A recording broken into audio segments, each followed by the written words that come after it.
All right, but before we do that, Jason, I think this is a great tip that you added in here because I'm going to be talking about this new MacBook that I purchased. All of the Right? press and everything is on these brand new MacBooks and the new iMac.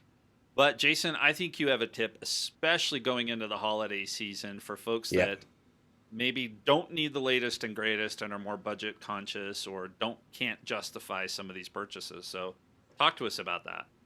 Right. So not just those folks, but me included. So this tip this week are for people who are just like me and hate to pay full retail for your devices. It's almost like a game for me, right? I would want something, I would want it, and I would want it for at least $3 off. You're right, right? That makes it feel better to me, but and I'm exaggerating. I want it for a lot more than $3 off, but as long as it's not full retail, I feel like I'm getting a deal.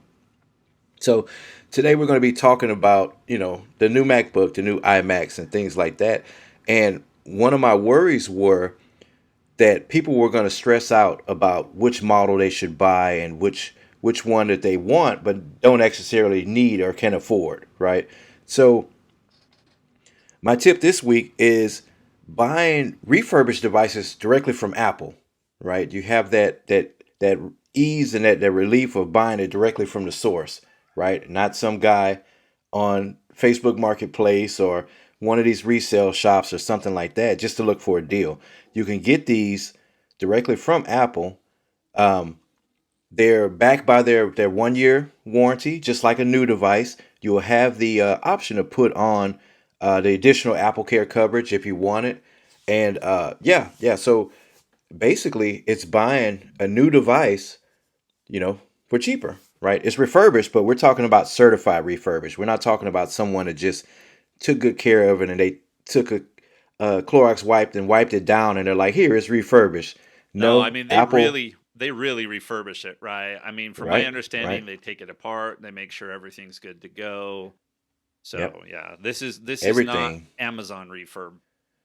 Right. They'll exactly. And that's what I was referring to. A lot of these people they say, oh, it's refurbished, but no, they just got a good looking device. They cleaned it up. You get it, and three or four of the keys aren't working because they didn't check everything, right? The volume button or volume key on the phone or tablet is not working because that's one of the things they didn't check. So those are actually used. But this is actually refurbished, right? They'll run the diagnostics on it to see every little thing is working as it should be, and then they'll send it to you for, in some cases, hundreds off of the retail price. So to get to it, there's no link or something on the main page. So how I've always got to it is you go to the Apple site, apple.com, and in the search bar, just type in refurbish or refurb or however you want to word it, and you'll see a bunch of options come up. But just hit enter. Just hit enter and it'll take you to their actual refurbished page. So I'm looking here, says at the top, certified refurbished, guaranteed Apple quality, right? You're buying it directly from Apple. Down at the bottom, you'll see the different categories. Now they have Macs, iPads, iPhone watches, Apple TVs. Almost all of their products can be found here during certain times. This store changes a lot, and I'm checking it a lot too. Whenever I'm looking for a new device for someone or checking prices for someone, I'll check here. And They it's also have a generally it's clearance section, generally about right before the next one releases that they start putting right? refurbs. Like right now, the M3s are out, so the M2s are probably showing Right, up on there, but right. they probably haven't been there for very long, right? No, no, they hadn't. They hadn't. They also have a clearance section, although at the time we're recording this, there's nothing in the clearance section. So just check that whenever you get around to buying one. So I took a look, and again, this is about what you actually need versus what you want, right? Or what you can afford. So I'm looking at a refurbished 13-inch MacBook Air with the M2 chip. Now, remember, it's just an incremental bump between the M2 and the M3, right? So this is still a really powerful machine. 8-core CPU, 8-core GPU, for 929. Right now, again, that's not a huge discount. That's not 300 or 400 bucks off of the original price, but I mean that is a really attractive price for such a powerful machine, right? It seems like on average, if you want a really powerful machine, about $1,000 is where you want to land, right? I know some people will pay 1,500, 2,300, 2,500, and up from there, but to really get a good machine, you kind of want to be in that $1,000 range, right? You can get some really good specs for that amount of money. Now I know some people listening are probably like, "What? I can go to Walmart and spend $4.99 for." You're right, you can, and if that's within your price range, within your budget, you can really get a good machine for 400, $500. But just talking on average here, a good MacBook around that 900 to $1,000 range, and they have one, so check it out. Again, don't break the bank over. And again, this is part of our conversation for later. Um, don't go into debt just trying to keep up with what you believe is the latest and greatest. This is a good machine, and it's going to be an awesome machine for at least the next 5 or 6 years. Yeah, I So mean, I would still recommend the M2.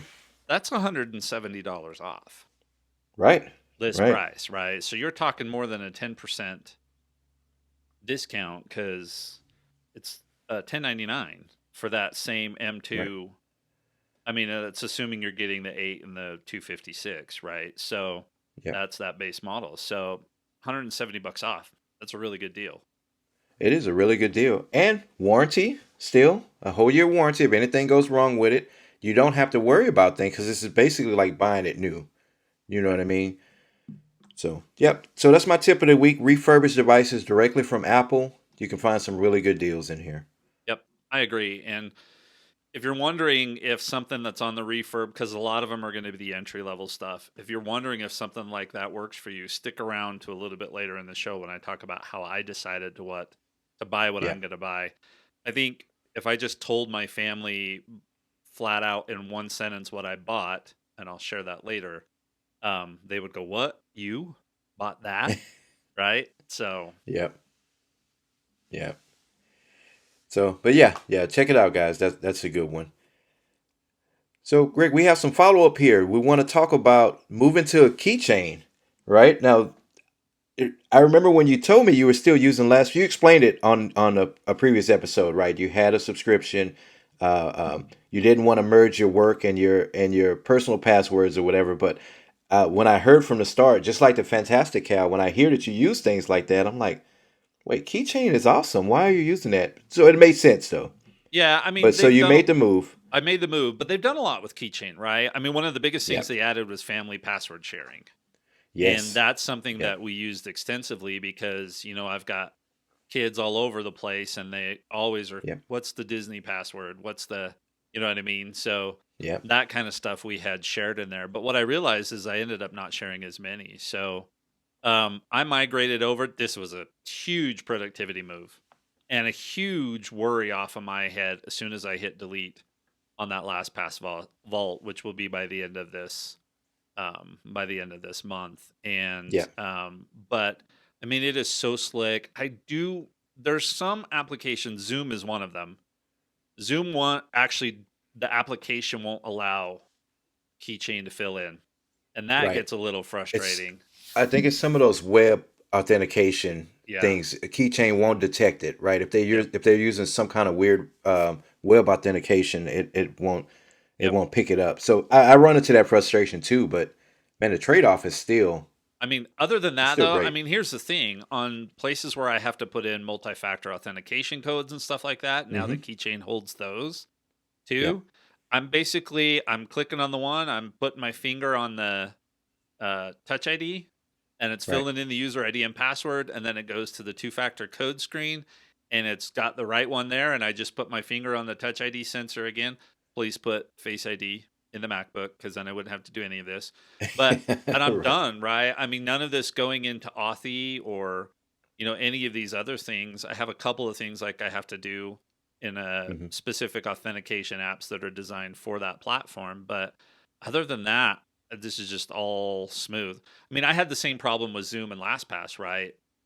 LastPass wouldn't fill in the Zoom stuff either, so I Okay. didn't. It's not any worse there. So yeah, and it's Yeah. just I won't have to pay the subscription. I mean, it wasn't huge. It's like $48 for the family plan Mm-hmm. over the course of a year, but I won't have to pay that subscription, and I don't have to worry about them getting another breach. So I Yeah. mean, if Apple gets a breach, I have a way bigger problem Right. than just my Right. passwords. We all do. We Yeah. all do. Yeah, that So that might be apocalyptic. So, yeah.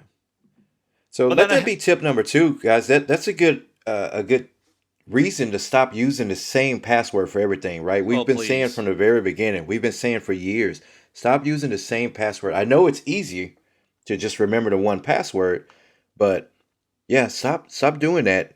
With tools like this, using keychain, it motivates you to use a different password because you don't have to actually remember it, right? You just have to remember to be able to access those passwords. But you can use these more complex passwords, right? The long hexadecimal Yeah. passwords that Apple generates.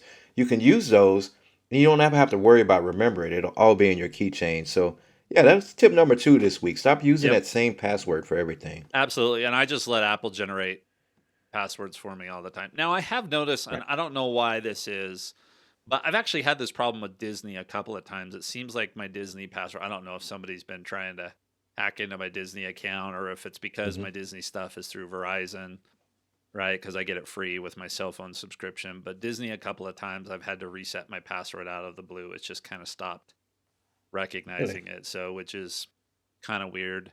And there was one other that it didn't seem that either I hadn't updated the password in LastPass when I exported and imported or Hmm. something. But I mean, it's been fine. And I've tested all of the key stuff, right? You go through anytime you do this before you delete the old, you test the banking accounts, you test the Apple ID, you Right. test Right. The all of main that keys, ones. Yeah. all of our subscription stuff, all the stuff that I need to run the business. So, yeah, I'd highly recommend this. If you're on another password manager, and you're in the Apple ecosystem, take a hard look as to Yeah. why.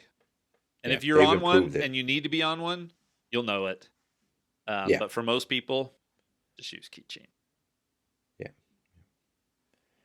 So, Greg, what's going on with these AirPods? So I think so.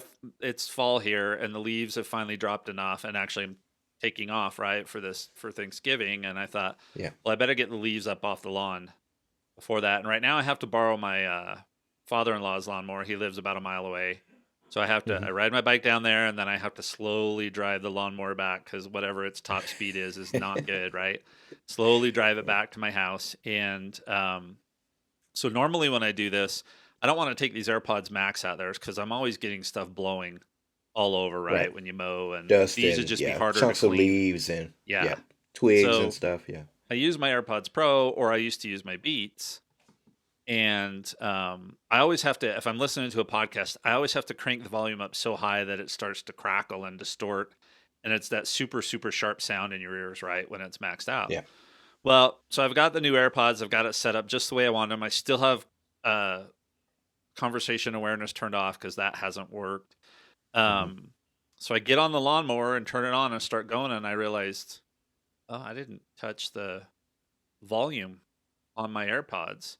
So they are doing such a better job of Okay. After this canceling last out the update. lawnmower sound in that adaptive noise cancellation mode than my last Okay. set did. So great upgrade there. I mean, I've already talked about how I think they're such a huge upgrade. They're better on my bike, but now with the lawnmower, I didn't touch the volume. I could listen to the podcast at a normal volume level. I could still hear the lawnmower humming in the background, which was fine. Right.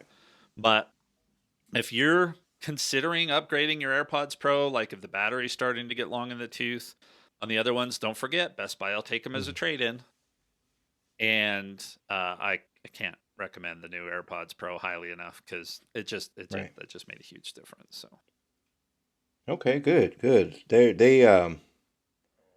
I still am not having any issues with my with my AirPods, but I do. I want to upgrade. I want to upgrade. All right. We got my wife some of the beats you recommended that link you sent, and she's been happy with them. She's been trying to see how long she can really push the battery life because her battery life was horrible on her old AirPods. So yeah, she's happy with that too. So well, and I'll be upgrading soon. my daughter took mine. I mean, instead of trading it in, I mean, she gave me the same that Right. Best Buy would have. It was like $40 they would give me for a trade in, but she took them and Right. they're fine for her. So And no issues with the battery. no, but I don't know that she knows what the battery should be like, Right. right? Yeah. I'm sure it wasn't great, but Yeah, coming from she doesn't have a point of reference, so it should be still pretty good. right.